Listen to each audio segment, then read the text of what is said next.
Morning, everyone, and welcome to the Electricmotorgp show. I'm your usual host. My name is Nee, and today I'm going to be doing a prequel to the SUVs that are coming into Australia for 2024-2025. Now, when I say a prequel, I'm going to be honest with you, I'm just coming in to have a rant. The reason why I'm coming in to have a rant, I was having a discussion with one of my mates in the UK. This was 48 hours ago. And the conversation stemmed around what cars were worth buying and whether or not you should consider cars outside of the traditional legacy automakers. And he was giving me this spiel about the fact that you needed to be buying an Audi, and the Audis of the world and the Mercedes Benzes of the world were the cars to have because they had a bit of a brand name to them and they were luxurious beyond what else was available. My question to him was very, very simple. Have you been in a car outside of the legacy autos and then confirmed whether or not they were not luxurious, or whether they were good value for money, or whether what was being offered was not going to be on the same level as the legacy automakers? And he didn't have an answer for me. And unfortunately for him, I just did a bench review. I was researching for a bench review for the Mini Aceman, which I'm supposed to do a review of. It's not due out in Australia until I think it's about September 2025. And the more I reviewed and researched this car, the more I realized that this car was dead on arrival. And this is your typical example of your legacy automaker taking their consumers for granted. This is a small sized mini SUV coming in at $55,000 before on-road costs. It looks like a Mini Cooper. It probably drives like a Mini Cooper. But for what you're paying for, you're getting absolutely diddly squat. So the conversation I had with him made me realize this is the reason why the legacy automakers are in trouble. And there's no way you can look at this car and actually give this car a recommendation for anyone to buy it. I wouldn't recommend it. And one of the videos I watched about this car being tested in Europe, it was tested against the EV3, which is coming to Australia to 2025. And I've driven the EV5. It has its drawbacks, but I gave it a recommendation. The video for that is going to be out in the next couple of days. And I drove the base model of the EV5 and I still gave it a recommendation. And the EV5 was miles ahead of the Aceman, and it's the same price. In terms of functionality, the boot space in the Aceman is comically small. The base model of the Aceman comes in with a 38 kilowatt hour battery. Who does a 38 kilowatt hour battery in a non-hybrid at the moment? Even hybrid cars are coming in with 21 to 38 to 40 kilowatt hour batteries in their cars. This is unapologetically a rant about legacy automakers taking their consumers for granted. A 55,000 Australian dollars car that's coming in with a 38 kilowatt hour battery, the Leapmotor C10, which is supposed to be a cheap car, which is bigger than the Aceman in every single aspect, roomier, has been tuned by Maserati. The video of that will be out in the next few days as well. Drives very well, has the same DC fast charging as the Aceman, and it comes in at $42,000 or $43,000 Australian drive away. The boot space in the C10 is acceptable for a family. It's over 400 liters. The Aceman has got less than 300 liters of boot space.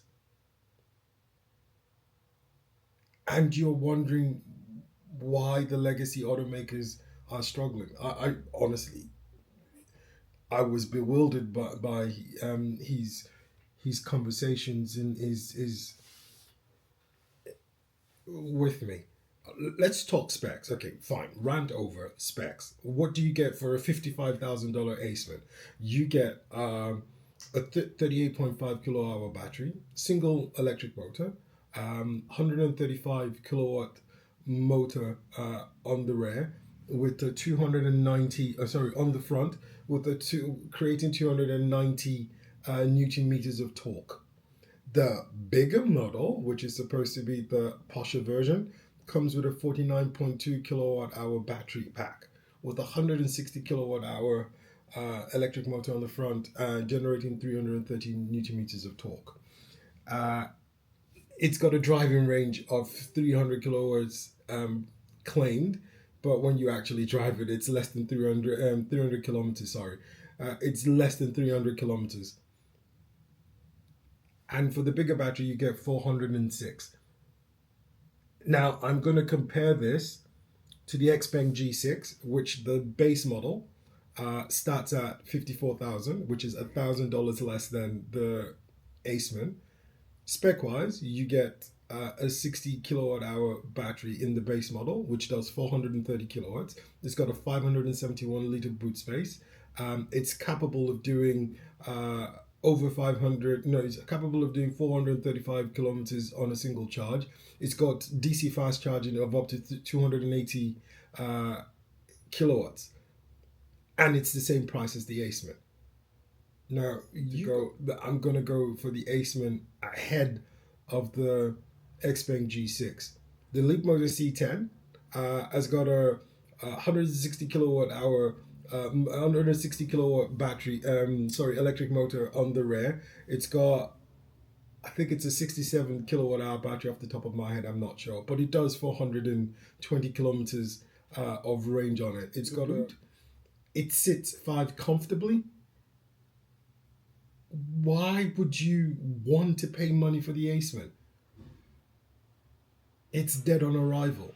I wouldn't recommend it, and it's the first car on my channel I'm gonna tell you hard pass, no, it's not worth it.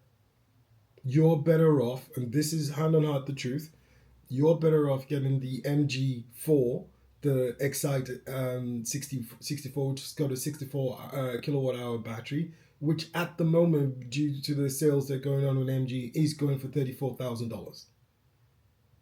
That's $20,000 cheaper than the Aceman. It's got more boot space than the Aceman, and it's got longer range than the Aceman. It's also got more tech in it.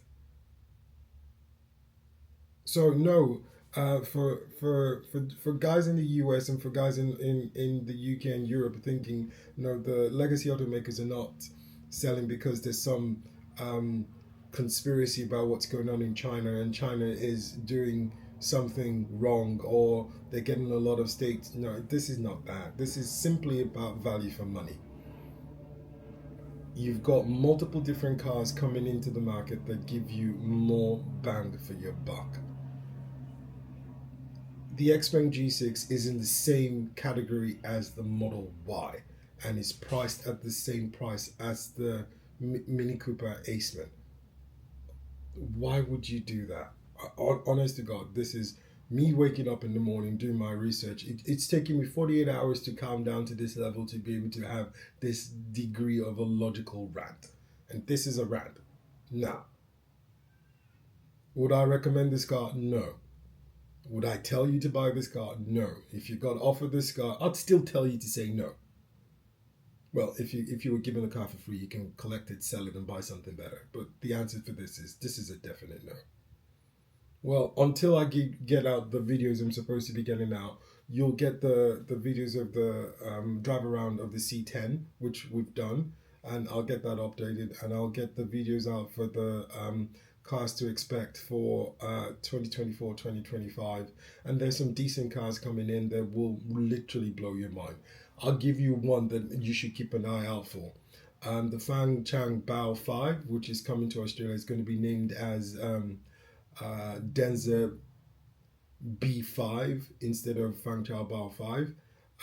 That car is the equivalent of buying a Land Rover Discoverer or mini Land Rover Defender for $70,000.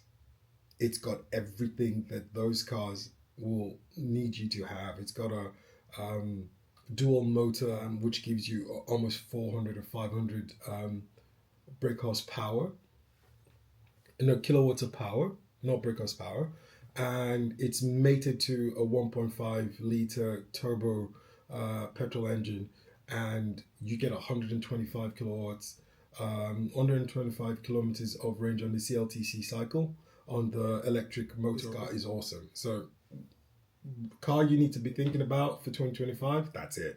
An off-roader that could do everything that the Land Rover can do for $70,000.